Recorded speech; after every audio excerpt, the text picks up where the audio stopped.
Effect of the 2022 flood in Pakistan. One of the deadliest floods in Pakistan's history occurred in the country's northwest province in December 2022.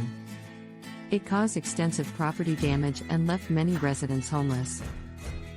Although it occurred a year before the onset of the K2 icy storm, the flooding had some similarities. For example, the waters destroyed many lifeboats and caused widespread food shortages. Displaced citizens faced health problems and limited access to medical care due to poor transportation. In this body paragraph, the author discusses how the devastating flood affected Pakistan. Initially, the flood was worse than the one caused by Super Typhoon Nina in 1977. However, this was expected since both were caused by 1/100th of a cyclone. The flood was much deeper and wider than it had been 12 years prior. This can be attributed to an increase in water levels as a result of climate change. As such, many areas were underwater as far as 30 miles from where the initial flood began. The ensuing water damage was much greater than initially anticipated. As a result, many people moved their belongings to higher ground after observing news reports of the impending flood. Unfortunately, they were still trapped when water levels rose further. Many died while waiting to be rescued due to insufficient means of escape. During this time, weather conditions deteriorated rapidly. These included falling temperatures, snowfall, and lightning strikes. This led to more people evacuating their homes and moving to higher ground.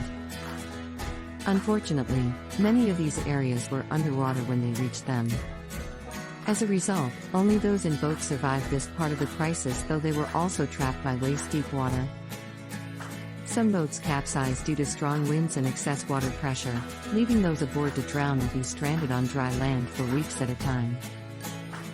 Other boats capsized due to trash from previous disasters accumulating in them, leaving occupants to suffer from decompression sickness and gas poisoning as well.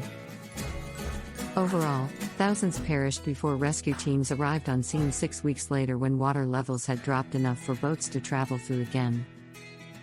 Many aspects of the aftermath were just as dire as the aftermath of this tragedy.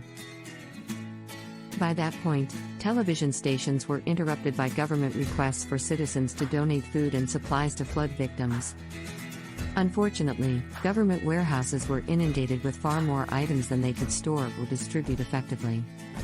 Many items went unclaimed at relief centers since people couldn't get there fast enough during outbreaks of gas poisoning and food shortages.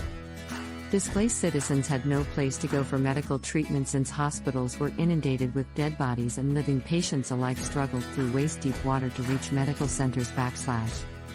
People died while trying to save others during these agonizing post-flood conditions.